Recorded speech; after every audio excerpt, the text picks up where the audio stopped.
Thank you, Rose. And as earlier mentioned, this is Punchline, proudly powered by Telkom. The man in the ring tonight was virtually unknown 10 years ago, but has risen to become one of the most dominant voices from the Rift Valley as a key ally of the Deputy President William Ruto, who of late has not shied away from making statements in defiance of the president concerning the BBI and whose guns are trained on former Prime Minister Raila Odinga, who he says is a political conman. Kipchumba Murkomen, welcome to Punchline. Thank you. What kind of an introduction is that? A true one, an honest one. But you told me we are coming for Punchline, but there are no gloves. Please put these ones on right now. I can pass it on. Feel free. Are we boxing? We are boxing the issues. Never the host, never the host. Okay, Karibu sana. Thank you. You, and by you I do mean Jubilee, came to the conclusion, if we would start with the Kibra affair, to nominate Mariga for that position. It was a boardroom decision. Do you believe that such a decision can pass the test of being free, fair and transparent? Well, first of all, to start with, thank you for having me here. On the issue of nominations, we have our political party's constitution that provides for various ways of nominating, sometimes direct nomination or by interview or by campaigns. Based on the circumstance that we were facing in Kibra, and you saw even we would have had to have a nomination that was going to overlap with the ODM nomination. I think the party made a decision, and you know, National Elections Board of Jubilee is independent from the rest of us who don't sit in the National Elections Board. I sit in the National Executive Committee, and the decision is independent, and they came to the conclusion that that was going to be the best mechanism. Remember, this is not the first time.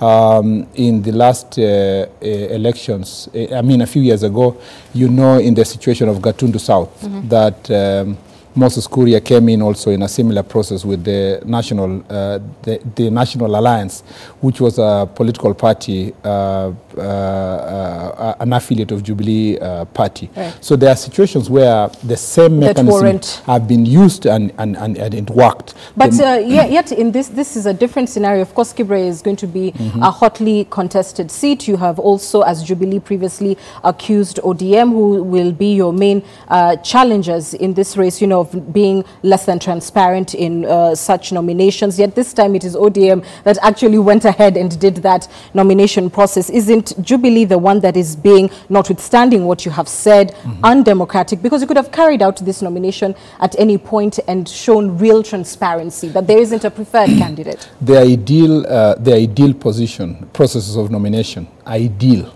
would have been to have an election the same way the ODM did. But, you know, every party must look at their circumstances, their logistical abilities, and so forth. And I think the National Elections Board came to that conclusion because of having looked at overall. I hope and I believe that their decision is going to be beneficial to the party. Remember, and let me start by saying I want to congratulate ODM for finally having their candidate in place, and Imran is a fantastic guy. I haven't related with him as much, but I have a lot of respect for people and any person who presents themselves to run for such important seat. And therefore, I am looking forward to a contest that will be based on issues that ultimately, in the process, the issues that Jubilee stands for and what ODM stands for and what Mariga stands for and what Imran stands for will be the things that will play out there. I really feel very sad that a conversation of that magnitude is being reduced to a competition of persons who are not part and parcel of that competition, which is Raila Odinga and William Ruto. And most importantly, you're saying this is not a strength test? Yeah, that's what I'm saying. Most importantly, to move it even to a conversation about William Ruto, who is not the Jubilee Party leader.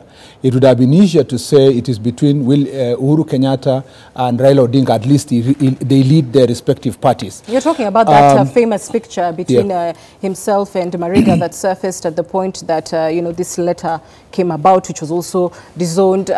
It has been seen that he is the Deputy President's preferred candidate, and this is why the party decided on this boardroom deal? I think the Deputy President, to start with, has no role in the National Elections Board. They provide overall leadership. But he has influence, no, certainly. I'm saying they provide overall leadership with the President, and I am very sure that the decision that was made as full endorsement of all the party leadership, including President Uhuru Kenyatta. Number two, it will never and it cannot be a test between Raila and Ruto. And I want to say this openly. Even if we win as Jubilee, it will be a win of the people of Kibra. It will be a win of Mariga as a person. It will never reflect in any way the popularity of William Ruto.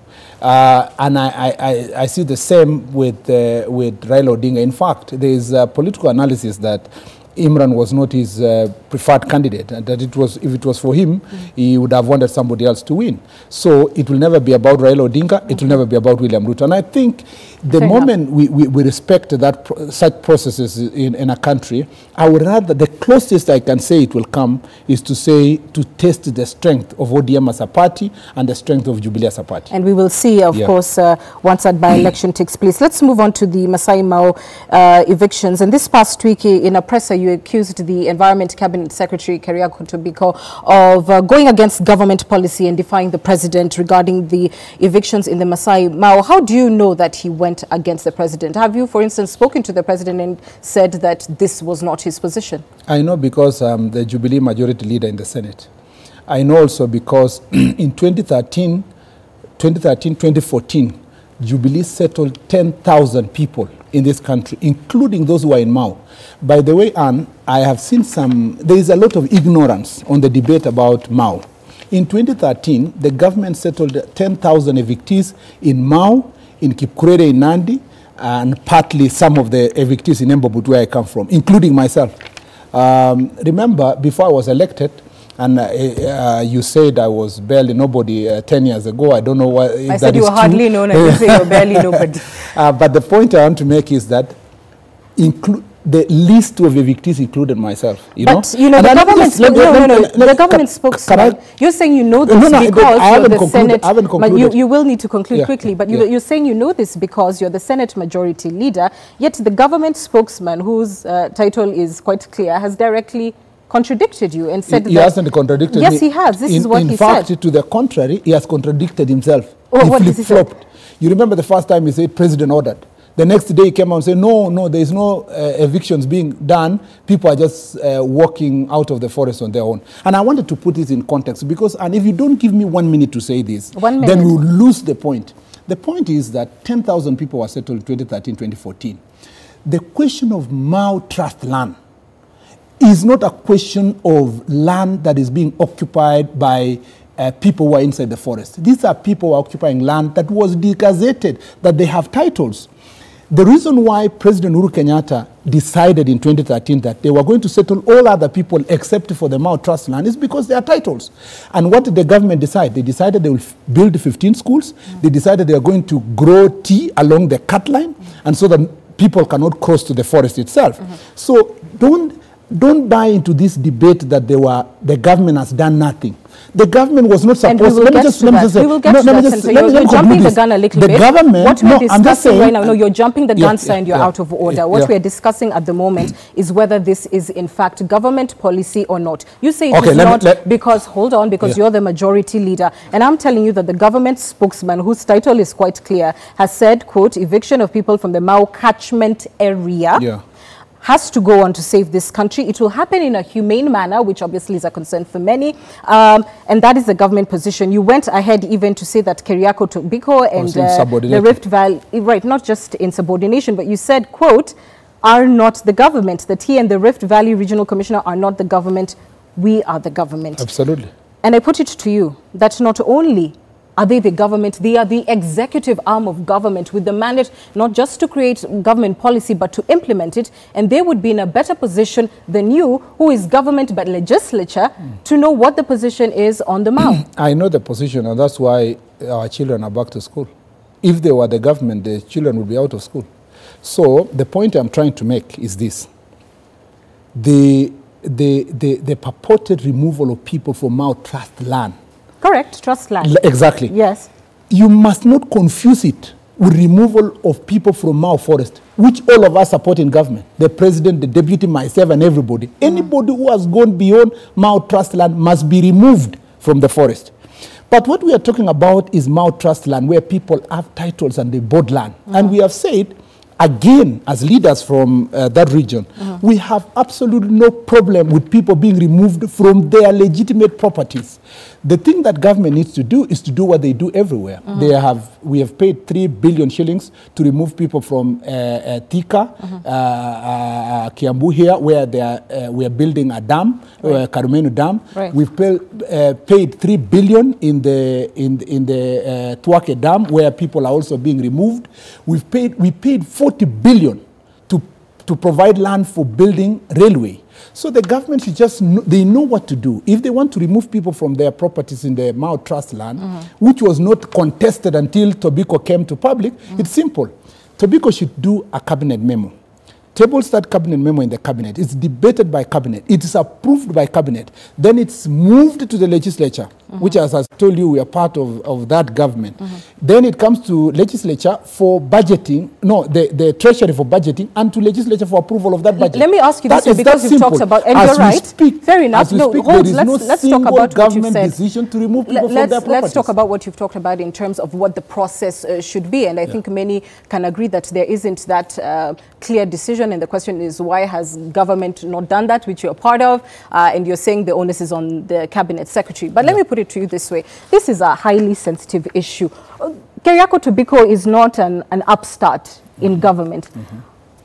Are you telling the country that it is believable, like that a man like this, who including has dealt with legal affairs for the government of Kenya, just woke up one day out of nowhere and decided to push the most controversial button in politics without it being sanctioned from the very highest levels of government? Remember, this included a security operation as well. Natembeya wouldn't be, working on his own. Surely this was discussed and ratified.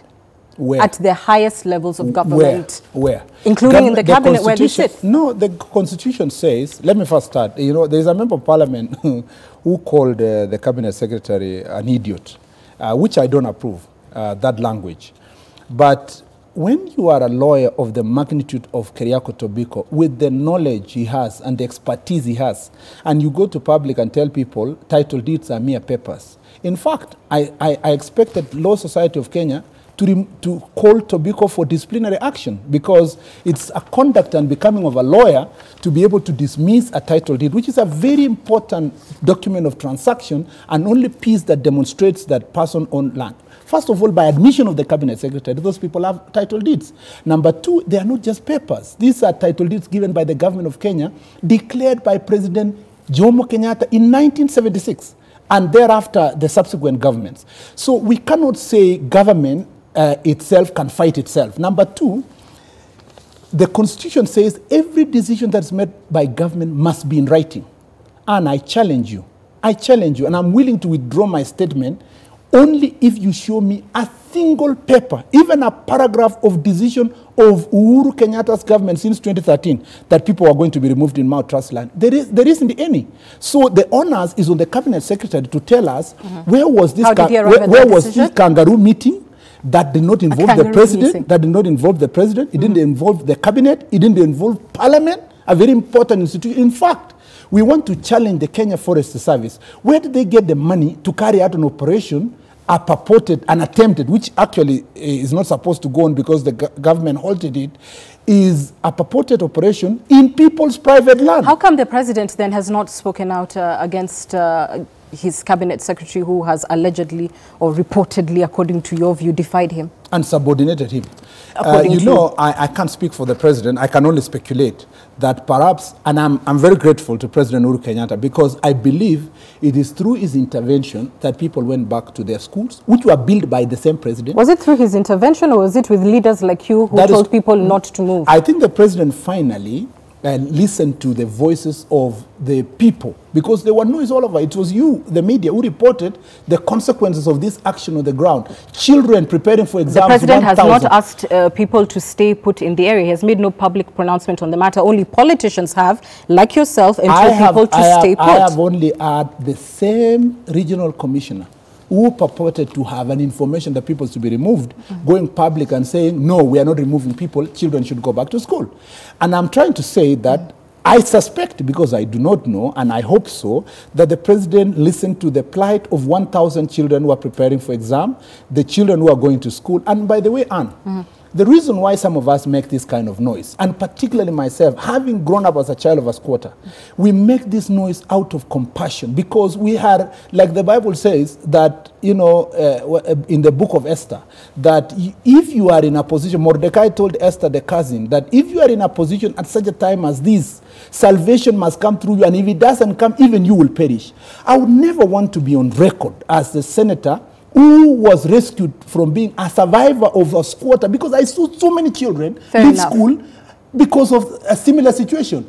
The reason why we make this noise, it is extremely painful to subject small kids to a situation of operation. In fact, Mutula Kilonzo, and I don't think anybody, hold on, Senator, I don't think anybody supports the view that, you know, children should be brutalized. But the cabinet secretary does. No, that's why I told you the cabinet secretary is subordinating this very government. Mr. Murkomen, that is surely not the position of the cabinet secretary that children should be brutalized. In any case, it is, if I was to use your own quote of scripture, I imagine environmentalists would say that this is a critical water catchment area that must be preserved at all costs and that people must move. So let me put my question to you this way. Do you believe that all people who have settled, for instance, on forest land, should live regardless of how they acquired those titles? You will be contradicting yourself if you ask that question. I am not. A forest land is a gazetted forest. What is not forest, you can't tell people to leave what is not forest. Forest, by definition itself, is a gazettement of or a declaration of a place to be a gazetted forest. Allow me to rephrase. Anybody who is supposed to live, who is living in a gazetted forest must leave. Fair enough. Do you also believe that anyone in our current climatic conditions, anyone who's living in a water catchment area, as the Masai Mau clearly is, should also leave?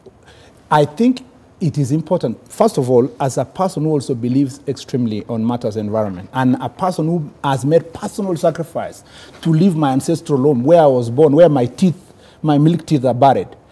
I believe so strongly that when government has a conversation with its own people, and they believe that a particular area is ecologically important for water catchment, then they will do what they did in the railway, in the dams, in the roads, by moving people in an orderly manner with prompt and adequate compensation, as enunciated in Article 40 of our Constitution. I have absolutely no problem with such a process. Fair enough. You've talked about title deeds and the sanctity of the title, which is something that is debatable given the nature of irregular acquisition of titles in this country, and as pointed out by Ndongo Land Report and other task forces that have been on land. So in 2005, for instance, the Kibaki government evicted in the region of about 10,000 people from the forest.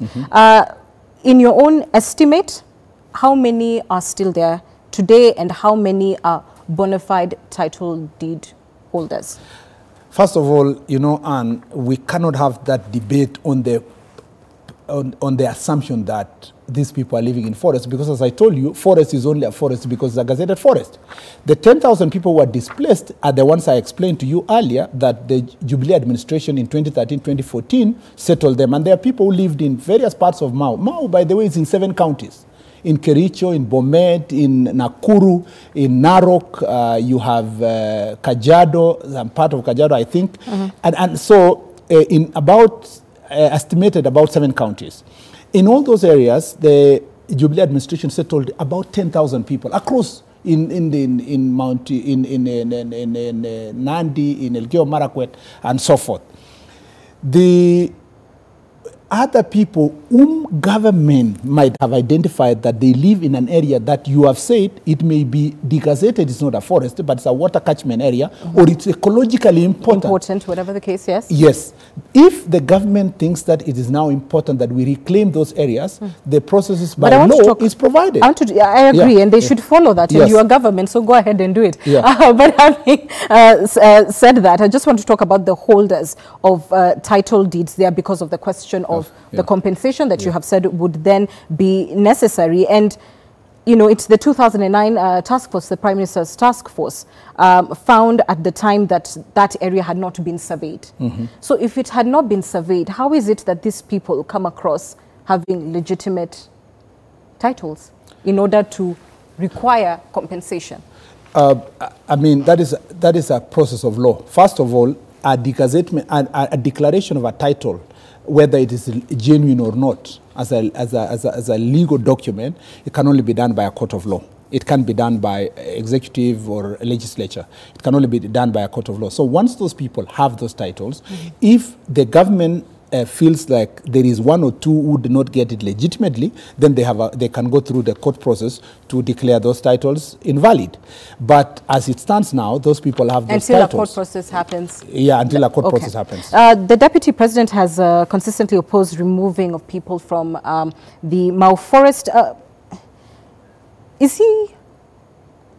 You're shaking your head. I doubt your point is correct. Well, let me put it this way then. The Deputy President has not supported the removal of people from water catchment areas, ecologically important areas, or the Mau Forest indeed. Is he unconcerned about the state of the environment, or is this purely out of political expediency? The Deputy President was quoted as early as last year, telling people who have encroached Mau Forest to get out, which sometimes is confused by other people, the Mau Trust land. When he said people should get out of the Mau Forest, some other characters who are doing political games went and said, you see, the Deputy President wants people to leave from Mau Trust land, which is a different thing. Places like Itoben, places like Sierra Leone and all those areas are Mau Trust land. But the Deputy President has been among the people who have consistently said for the forest that is gazetted as Kenyan forest, people must leave. Number two, what about for ecologically important areas? Because you're a close confidant. I'm coming to that. I'm coming to that. The second thing is that the Deputy President and the President worked together to settle the 10,000 people. And those 10,000 people were living in various parts of Mau land, Mau Forest, Kipkurere Forest, Nandi, and Embobut Forest. So if he didn't support it, then they would not have supported to resettle the 10,000 people. The only remaining area of discourse at the moment is the question of Mau Trust land, which now the cabinet... What is his position on the matter? I don't know. It's just the same way I don't know about the president. Because they are all my leaders, they are people I work with, but I have no personal position about what they believe in. But you had a position of government. I only know that the position of government, which is the president and the deputy, was that the Mau Trust land people should leave. They built 15 schools. They grew tea along the forest to separate the forest and the trust land. And the president himself is one of his last rallies. He did it in that same area, in that place. There were 10 polling stations that voted for him in that particular place. So basically, this is a settlement area. If today, and I want to insist, I believe so strongly, as a leader within Jubilee, if we believe that that area is ecologically important, and indeed, not just that area, any other part of the Republic of Kenya, that we think we should acquire so that for purpose of planting trees, we should be able to do so. But the Deputy President, when he was a Minister of Agriculture also, is on record, and if people can go on record, is the one who said that we need to plant trees in our farms to move it to 10%. Is he concerned that this debate would derail his presidential bid like it did for Raila Odinga in 2013? Actually, this is a very important question. There are people who think by starting creating problems and differences in that area of Sierra Leone, Kitoben, and Mau Trust land around that area, that the Deputy President will lose votes. Let me make it abundantly clear. The Deputy President will be voted by the people of Kenya based on the manifesto of Jubilee. And regardless of all these issues we are debating, people can see through the political gimmicks that people are playing. What we are doing is not looking for votes, because the people have already accepted to support. You think this issue of the Mao Trust land is a political gimmick and not about the environment? Some people think that by removing people, if it was about the environment, nothing would have stopped anybody from coming from a policy paper, tabling it in cabinet, being approved by parliament, and settling people. But when it is done in a brutal manner, and you hear the undertones, people have seen. I saw one member of parliament who is for Jubilee going around saying, "Oh, why hasn't the deputy president settled the people in Mao? He doesn't even understand which one is in Mao Forest, which one is in trust land." The point is that because that is the only political scores they are looking for. For us, our interest is not the politics. We are doing this because, as I told you, it's about the pain of subjecting innocent citizens of this republic to misery and pain, because and yet we are in government. That's fair enough. We want to conclude this segment by just talking about now the larger Mao, not just the trust land, the Mao complex, the 22 blocks. Should any of the people, especially former and current public officials and their families who were found to have illegally or irregularly acquired land in the Mao, be allowed to keep it? Until the courts declare otherwise, yes. I don't believe, you know, Anne, there are many people who hold big positions in this country, top in this government, in Kibage's government, in Moi's government, in Kenyatta's government, who own unexplained large tracts of land. If we start misbehaving as a nation and start saying, this title is the illegal one, this one is legal, there will be chaos in the country. You know, the reason why title is there is, and a sanctity, when you hear the word sanctity of title, is to avoid a situation where there is anarchy in the country and the law of jungle. Because if we are going to say today, because, and I want to tell my friends to be very cautious about this. If you are in government today and you have trappings of power, you can protect yourself. Yeah, don't behave like you will be there tomorrow. You must do things for consistency. You will be revisited, does it? You must do things for consistency's sake, so that it doesn't matter if this your enemy who has a large tracts of land and has a title, follow the due process of law. And that's okay. And I suppose you're talking about land in general, but right now I want to just be specific to the Mao because of its critical importance to our country's survival. So do you believe, you've said that they should go to court.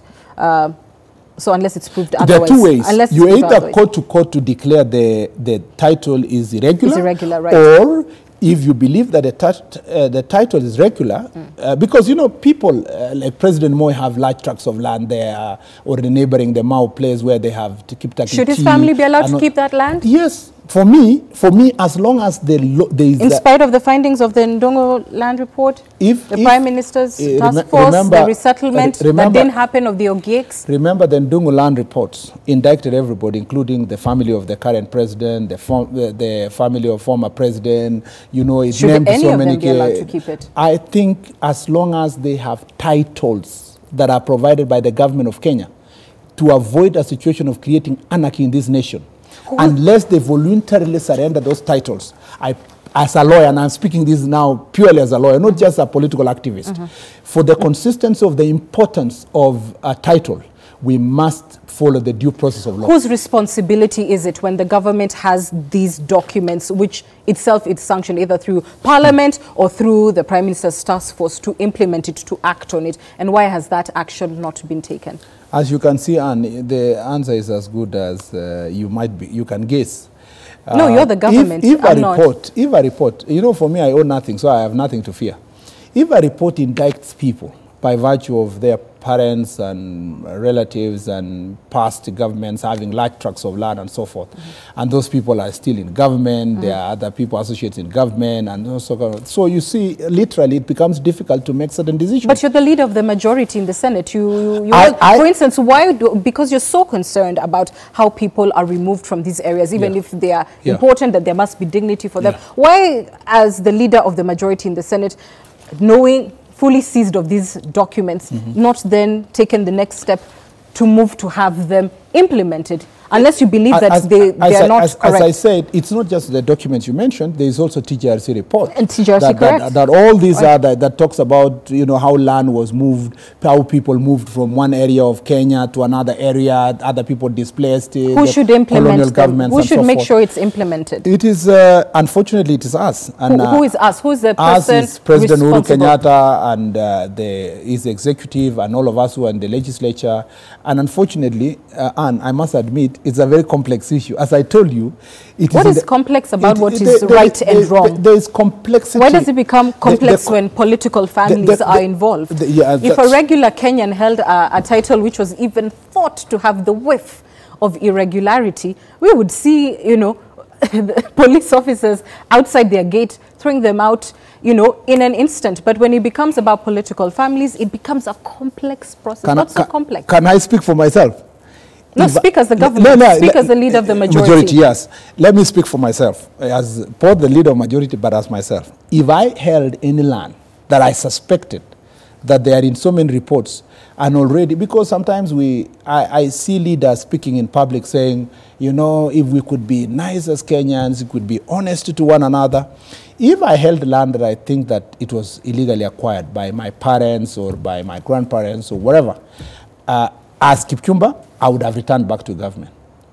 But if we go, and I'm speaking for as the leader of the majority, if we want to take that land back under our constitution, Article 40, the same constitution that says the people of Mau trust land, their titles must be protected, is the same constitution that says those people who have thousands and thousands of tracts of land in this country must be protected, unfortunately.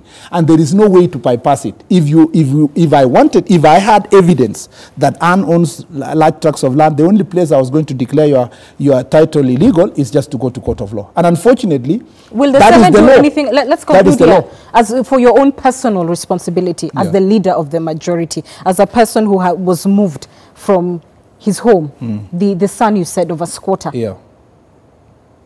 What is your individual responsibility in this matter? Are you going to do anything about it, or will you just keep kicking the can? No, it's the responsibility of the president, unfortunately, the deputy, yet you hold substantive office. My job, Anne, is legislative.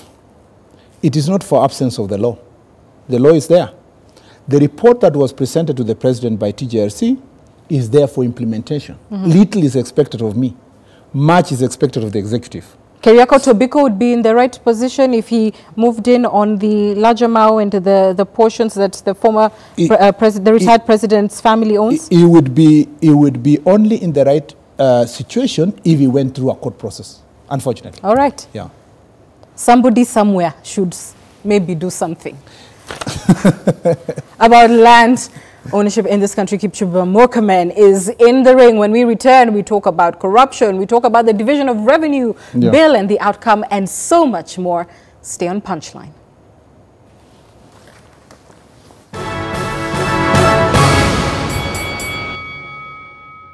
Line was powered by Telkom. Extra data is always better with extra minutes. Dial *544# to subscribe and share.